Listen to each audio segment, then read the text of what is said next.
താങ്കൾ സഞ്ചരിച്ച വഴികൾ അത്ര എളുപ്പമല്ലെന്ന് താങ്കൾ ഒരുപാട് ഇന്റർവ്യൂസിൽ പറഞ്ഞിട്ടുണ്ട്. ഇപ്പോൾ ഈ റീസെന്റ് ആയിട്ട്, അതായത് സിനിമാ മേഖലയെക്കുറിച്ച് പണ്ടും മലയാള സിനിമാ മേഖലയെക്കുറിച്ച് പണ്ടും ആൾക്കാർ പലതരം ഗോസിപ്പുകൾ പറയുന്നു. ഒരിക്കലും അതൊരു നോർമൽ ആയിട്ടുള്ള ആൾക്കാർക്ക് പറ്റിയ ഒരു ഇടമല്ല. അതൊരു വേറൊരു തലത്തിലുള്ള ആൾക്കാരാണ് അതിൽ എപ്പോഴും എത്തിച്ചേരുക. പിന്നെ അതിൽ ചെന്ന് പെട്ട് കഴിഞ്ഞാൽ വേറൊരു ലോകമാണ്. പലതരം അഡ്ജസ്റ്റ്മെന്റുകൾക്കും പലതരം വിട്ടുവീഴ്ചകൾക്കും പിന്നെ ഈ പറയുന്ന പോലെ ഒരു മാഫിയയുടെ കീഴിൽ പ്രവർത്തിക്കുന്നത് പണ്ട് മുതലേ ഒരു ടോക്കുണ്ട്. അത് സാധാരണ നിങ്ങൾക്ക് അപ്രാപ്യമായ ഒരു ഫീൽഡ്. ആ ഫീൽഡിലാണ് താങ്കളെ പോലൊരു ലേഡി, ഒരു ട്രാൻസ് ലേഡി നിന്ന് ഇപ്പോൾ തലയുയർത്തി നിൽക്കുന്നത്. അപ്പോൾ തീർച്ചയായിട്ടും അതിൻ്റെ ഉള്ളുകളറകൾ ഒരുപാട് താങ്കൾക്ക് അറിയാമായിരുന്നിരിക്കും. അതൊക്കെ കണ്ടും കണ്ണടച്ചും അല്ലെങ്കിൽ ചിലപ്പോൾ പ്രതികരിച്ചും ഒക്കെ ആയിരിക്കും ഈ ഫീൽഡിൽ ഇവിടെ എത്തിയിട്ടുണ്ടാവുക. ആ പ്രതികരണങ്ങൾ വളരെ വേഴ്സ്റ്റായിട്ട് സമൂഹങ്ങൾ ഏറ്റെടുത്തിട്ടുണ്ട്.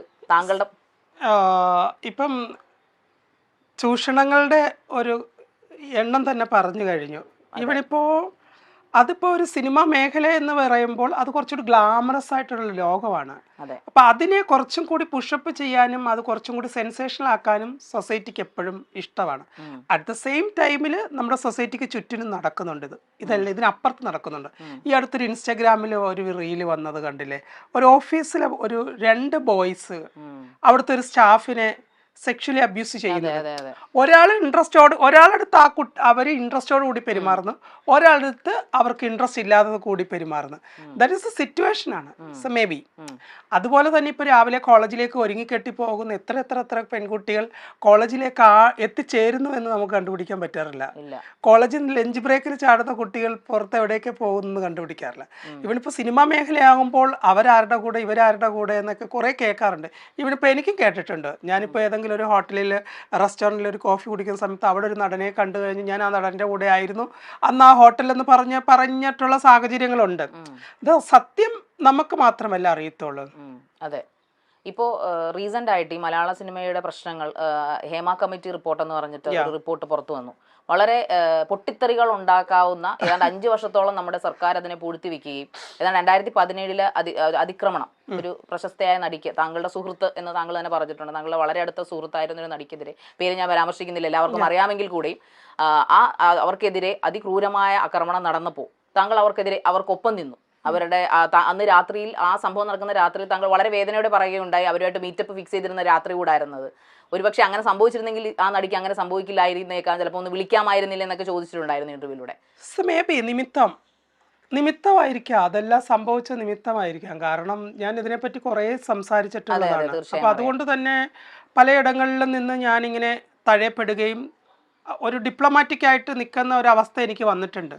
സോ ഞാൻ ആ ചാപ്റ്റർ ക്ലോസ് ചെയ്തു. ബിക്കോസ് ഇപ്പം നടി ആക്രമിക്കപ്പെട്ട കേസ് തന്നെ മാത്രമല്ലല്ലോ, അതിനപ്പുറത്തേക്ക് ഒരുപാട് കാര്യങ്ങൾ നമുക്ക് ചുറ്റുവട്ടത്ത് നടക്കുന്നുണ്ട്. ഇപ്പൊ ഹേമ കമ്മീഷൻ കുറച്ച് നാളാകുമ്പോൾ ക്ഷേമ കമ്മീഷൻ ആവും. അതാണ് യാഥാർത്ഥ്യം. നീതി കിട്ടില്ലെന്നാണോ? അതാണ് യാഥാർത്ഥ്യം. അത് എപ്പോഴും അങ്ങനെ തന്നെയാണല്ലോ. ഇവനിപ്പോ പണ്ട് കാലം മുതലുള്ള നിയമവ്യവസ്ഥകൾ നമുക്കെടുത്ത് അരിച്ചു പറക്കി നോക്കിക്കഴിഞ്ഞാൽ എവിടെയാണ് നീതി ലഭിച്ചിട്ടുള്ളത്?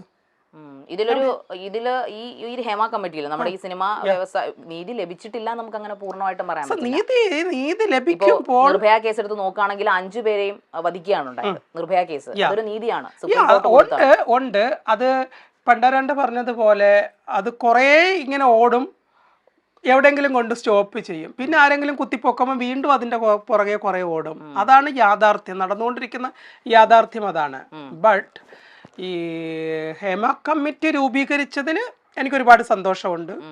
ആ കമ്മീഷനിലൂടെ പല കാര്യങ്ങളും പുറത്ത് വന്നതും അതിലും എനിക്ക് സന്തോഷമുണ്ട്. പക്ഷെ പല പ്രമുഖരുടെയും പേരുകൾ അതിനകത്ത് പരാമർശിക്കുന്നില്ല എന്നതൊരു വാസ്തവ വിരുദ്ധതയാണ്. ഐ തിങ്ക് ഞാൻ വായിച്ച ചാപ്റ്ററുകളിൽ അത് കുറേ പേരുടെ പേരുകൾ പരാമർശിച്ചിട്ടുണ്ട്. അത് മീഡിയക്ക് കൊടുത്തിട്ടില്ല എന്നാണ് എനിക്ക് തോന്നുന്നത്. ഐ ഡോണ്ട് നോ, എനിക്ക് അതിന്റെ ബാക്കി കാര്യങ്ങൾ എനിക്ക് അറിയത്തില്ല. ഞാനും കുറച്ചേ വായിച്ചിട്ടുള്ളൂ, കംപ്ലീറ്റ് ഞാനും വായിച്ചിട്ടില്ല. ഓക്കെ. പക്ഷെ അങ്ങനെ കൊടുക്കാതിരിക്കുന്നത് ഇനി വരുന്ന അപ്കമിങ് ആർട്ടിസ്റ്റിന് അതൊരു അങ്ങനെയുള്ള കഴുകന്മാർ അവിടെയും നിലനിന്ന് ഇനിയും പോകാൻ അവർക്കതൊരു കൗച്ചിങ് അല്ലെങ്കിൽ ഒരു സോഫ്റ്റ് ആയിട്ടുള്ള ഒരു സോഫ കൊടുക്കുന്ന രീതിയല്ലേ എന്ന് താങ്കൾക്ക് തോന്നുന്നുണ്ടോ? അത് ഇപ്പം നമുക്ക് പ്രതികരണശേഷി എവിടെയാണ് നമ്മൾ നഷ്ടപ്പെടുത്തുന്നത്? എന്തിനു വേണ്ടിയിട്ടാണ് നമ്മുടെ പ്രതികരണശേഷി നഷ്ടപ്പെടുത്തുന്നത്? ആ പ്രതികരണശേഷി നമ്മൾ സ്വയം നഷ്ടപ്പെടുത്തുമ്പോഴാണ് ഇങ്ങനെ ഈ ഹേമ കമ്മീഷനൊക്കെ രൂപീകരിക്കേണ്ടതായിട്ട് വരുന്നത്. 1, 2, 3, 4 നമ്മൾ പ്രതികരിച്ചു കഴിഞ്ഞാൽ നമുക്കിപ്പോൾ ഒരു സിനിമാ മേഖല മാത്രമാണോ ഉള്ളത് ജീവിക്കാനായിട്ട്? അത് ഈസി ടു മേക്കിംഗ് മണി ആയിട്ട് അത് കാണാതെ ദെൻ നമ്മുടെ സ്കിൽ എന്താണെന്ന് കണ്ടെത്തി നമുക്ക് അതിലൂടെ സ്ട്രഗിൾ ചെയ്യാൻ ശ്രമിച്ചു കഴിഞ്ഞാൽ നമുക്ക് നേരെ അനാവശ്യമായിട്ടൊരു നോട്ടം നോക്കുന്നവരെ പോലും നമുക്ക് നിലയ്ക്ക് നിർത്താൻ കഴിയുന്ന ഒരു ലോകമാണ്, ഒരു കാലഘട്ടമാണിത്.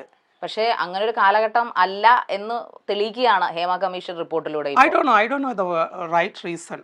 കാരണം എന്ന് പറഞ്ഞാൽ ഞങ്ങളിപ്പോ താങ്കൾ പറഞ്ഞൊരു സ്റ്റേറ്റ്മെന്റ് ഉണ്ട്, പൈസയുടെയും പ്രശസ്തിയുടെയും പുറകെ പോകാതെ. പക്ഷെ പൈസയുടെയും പ്രശസ്തിയുടെയും പുറകെ അവരുടെ ആ ഒരു പാഷൻ അതിലേക്ക് കയറാൻ അല്ല, പാഷന് ഞാൻ ഇതിനു മുമ്പും പറഞ്ഞിട്ടുണ്ട്, ഈ പല പല എന്താ അഡ്ജസ്റ്റ്മെന്റുകൾ എല്ലാ മേഖലകളിലും നടക്കുന്നുണ്ട്.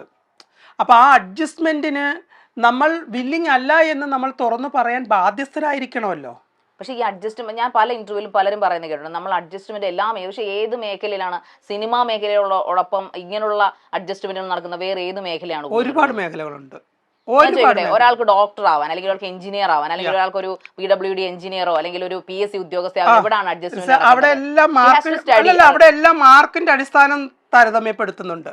അതില്ലാന്ന് ബട്ട് അവിടെ mark it's okay fine, but അതല്ലാതെ ശാരീരികമായിട്ടുള്ള അഡ്ജസ്റ്റ്മെന്റ് എന്താണ് അവിടെ ചെയ്യുന്നത്? സീറ്റ് കിട്ടാതെ ശാരീരികമായിട്ട് നടക്കുന്നുണ്ട്. എത്ര സിനിമയിൽ കൂടുതലും ചൂഷണങ്ങൾ ശാരീരികമായിട്ടുള്ള ചൂഷണങ്ങളാണല്ലോ.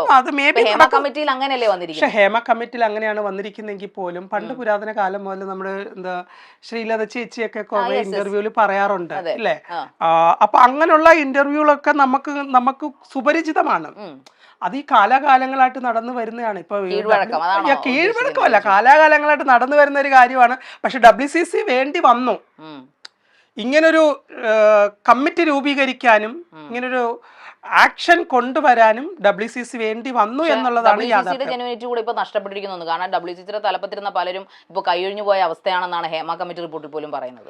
അതെനിക്കറിയത്തില്ല. അതായത് ഒരു ലേഡി സൂപ്പർ സ്റ്റാർ എന്നറിയപ്പെടുന്നവർ, അതായത് സൂപ്പർ സ്റ്റാർ, ഞാൻ പേര് പരാമർശിക്കുന്നില്ല, അവർ അതിന്റെ തലപ്പത്ത് ആദ്യം ഉണ്ടാവുകയും പിന്നീട് കൊടുത്ത മൊഴികൾ പരസ്പര വിരുദ്ധമായിരുന്നെന്നും അവർ അതിൽ നിന്ന് ഒഴിഞ്ഞു പോവുകയും ചെയ്യുന്നു. എനിക്കറിയത്തില്ല, ഞാൻ ആ നടി ആരാണെന്ന് എനിക്കറിയത്തില്ല. ഞാൻ ആ ഒരു ചാപ്റ്റർ വായിച്ചിട്ടില്ല. താൻ പൂർണ്ണമായും ഒരു സ്ത്രീ ആയ വ്യക്തിയാണെന്ന് രഞ്ജുമാർ പലപ്പോഴും പറഞ്ഞിട്ടുണ്ട്.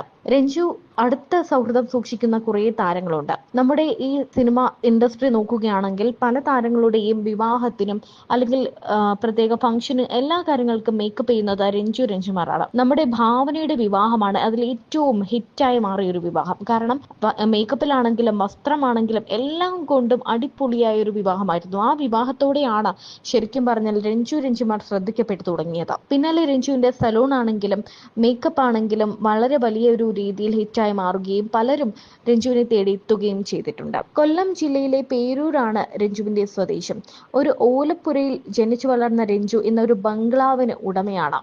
അച്ഛൻ, അമ്മ, ചേച്ചി, ചേട്ടൻ ഇതായിരുന്നു രഞ്ജുവിന്റെ കുടുംബം.